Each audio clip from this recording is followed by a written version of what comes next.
Welcome back. Today's Easy Honor is a group of undead led by the Death Shepherds. There's also some ghast and ghouls. This is a tricky bunch to take on at level 5 because they're able to raise the undead after you've knocked them down and defeated them. And the ghast and ghouls, if they strike you, can paralyze you, which is one of the worst conditions in the game. The Death Shepherds have resistance to almost every type of damage except Radiant, so long as they have their Necrotic Veil active, which is based on those 20 bonus hit points.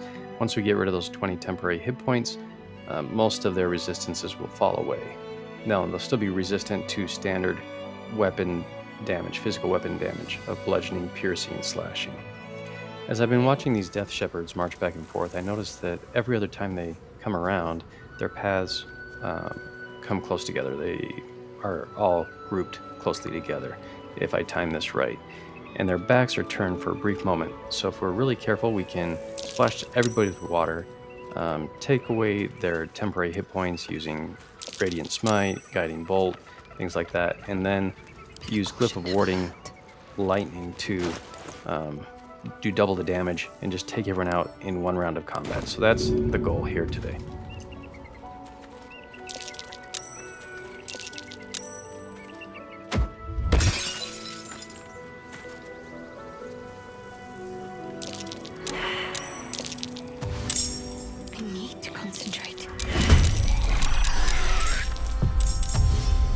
Dang it! There goes the whole setup. Should have probably gone into turn-based mode as soon as we saw the two Death Shepherds close to each other. Try to give ourselves some time to lay out our attack better. We'll make a shot at this anyway. If we go through honor mode again, we'll definitely be making a 2.0 version of this battle. We can still demonstrate what we're going to do with part of the group and take out a whole bunch of these guys, hopefully, with one big blast. At least demonstrate what we're trying to do with the entire group. Our turn order is kind of out of whack here as well, because we really need Shadowheart and Will to go first, because they're the ones doing all the radiant damage and creating water that Gale and my Bard can cast Whip of Warding on. The Death Shepherds really aren't that bad. I mean, they resurrect the other creatures, but they don't hit that hard. So it's really the ghast and ghouls that are the real problem in the battle. You do have to take out the Death Shepherds first, really, so they stop bringing back the ghast and ghouls. But the ghouls, if they strike you, can paralyze you. And when you're paralyzed, any attack in close range, basically melee attacks within 10 feet, are critical hits.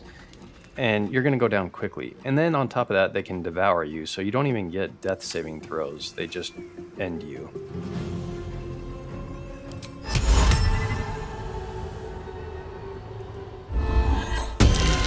Immune to hypnotized? Ow.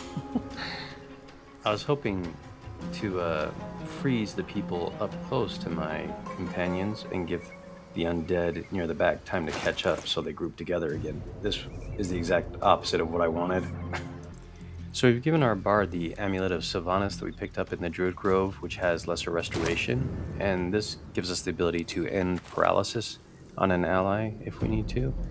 We also have our gloves, which will bane the enemy if we get a hit, so I think we'll try to bane the next target.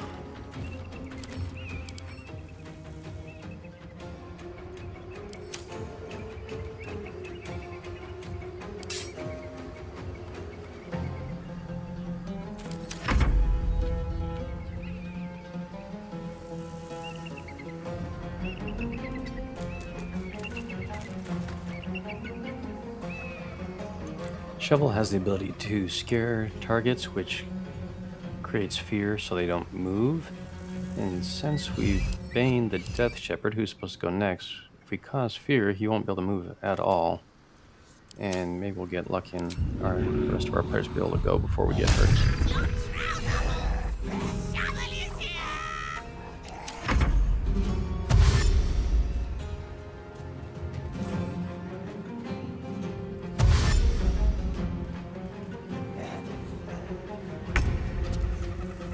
Alright, so it's finally Shadowheart's turn, and we have a good group of them together here, so I can finally show you what I was planning on doing the whole time. Let's go ahead and get everybody wet. And then we'll have Gale cast Glyph of Warding. Now, if you don't have a sorcerer who can cast a second Glyph of Warding as a bonus action, just have a second character who can cast Glyph of Warding like a bard and get both those attacks in before most of these guys can move around, and you should just completely take them out. I should probably clarify that Gale is a multi-class character in my campaign, so there's one level of Wizard, Glyph of Warding, and then all his other levels are Sorcerer.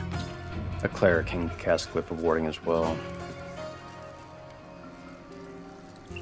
If you're enjoying these insights and tactics, feel free to drop a like and comment. Tell me how you pulled this off better. And don't forget to subscribe for additional Honor Mode content.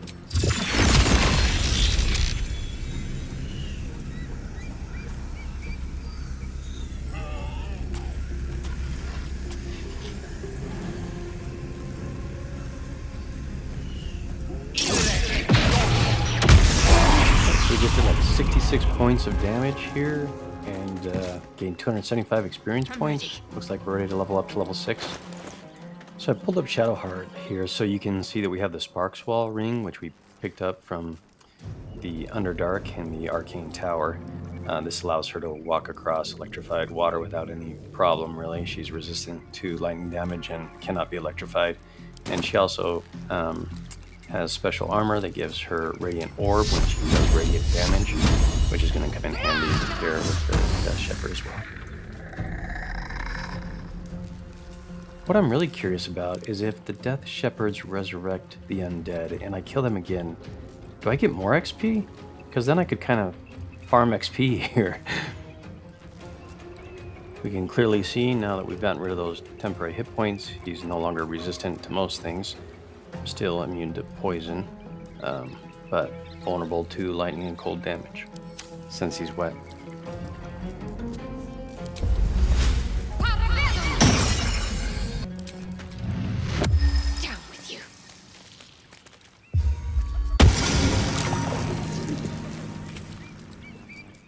Swords meet sorcery.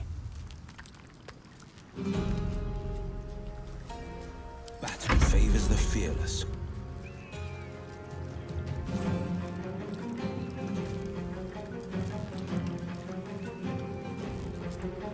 I'm having trouble figuring out what to do with Will because I can't just walk across the electrified water with him. He might get electrified and then end up doing nothing for the turn, so I can't really smite anyone. We also have protection against evil and good, which allows me to use my concentration to protect a character, so if the undead attack that character, they'll have disadvantage on their attack. These guys are resistant to fire damage while they're wet. He does have Gandrel's Aspiration, which is a crossbow which can possibly turn the undead if it hits, so we might do that. The Ghast is basically a stronger version of a ghoul. Their strength is 16, so they hit harder. They have more hit points, way more hit points, and they can still paralyze you. And I think they have the ability to like nauseate you, so you can't take any actions.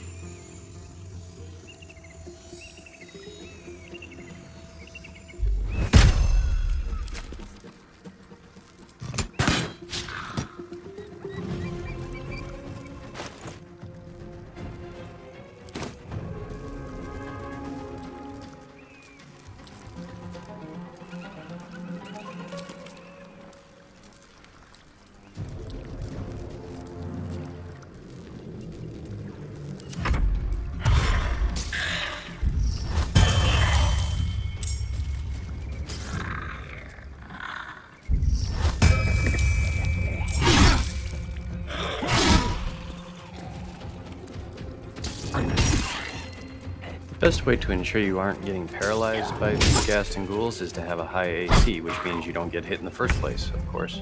So pretty much everyone in my group has an AC of 17 or higher. If you do get hit, it's a con save, so you might want to consider bringing people in your party that have high Constitution saving throws.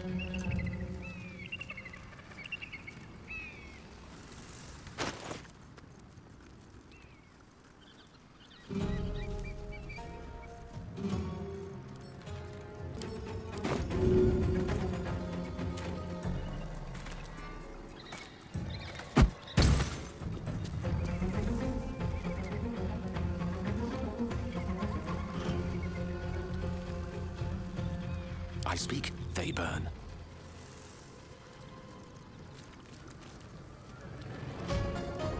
Never a dull moment. So I'm coming to the realization that I should have brought along a few more lightning damage spells. The lance bolt is I set. expected them all to go down in one go, so should have had a plan B ready to go with extra lightning attacks here. On the victor's path.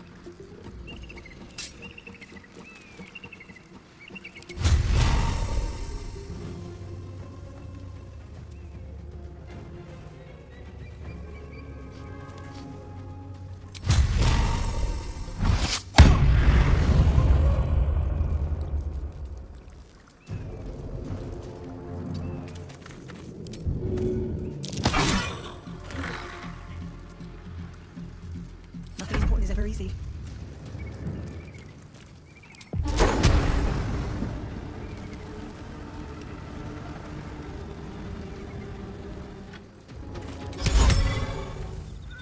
No holding back.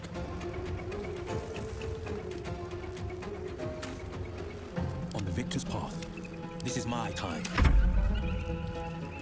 No choice but to keep going.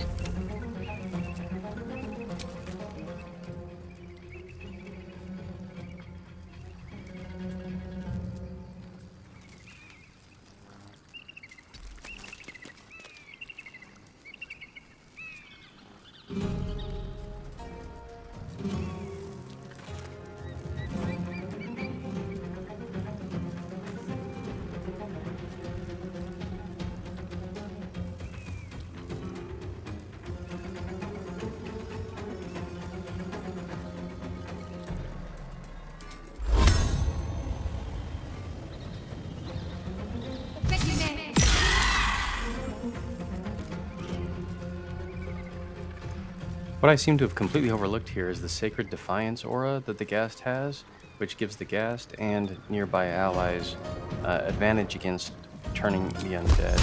So, critical miss on that one.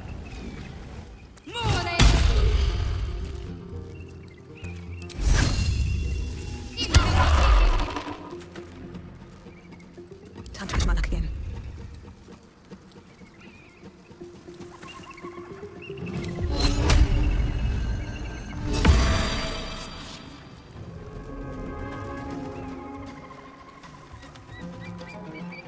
Death is but a word away. The lesson is death.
Alright, well this confirms that we cannot get additional experience for killing the ghouls a second time, so no point letting them get back up again. Alright, well lessons learned here is to go into turn-based mode as soon as you see the two death shepherds close to each other so you can eliminate all of the creatures in one go. If that doesn't work out, after you destroy the death shepherds, focused on the ghast next, as you should be able to turn the undead once he's gone and have them all flee. So easy mop up after that. And don't forget to drop a comment to let us know your best tactics for wiping out the Death Shepherds with ease.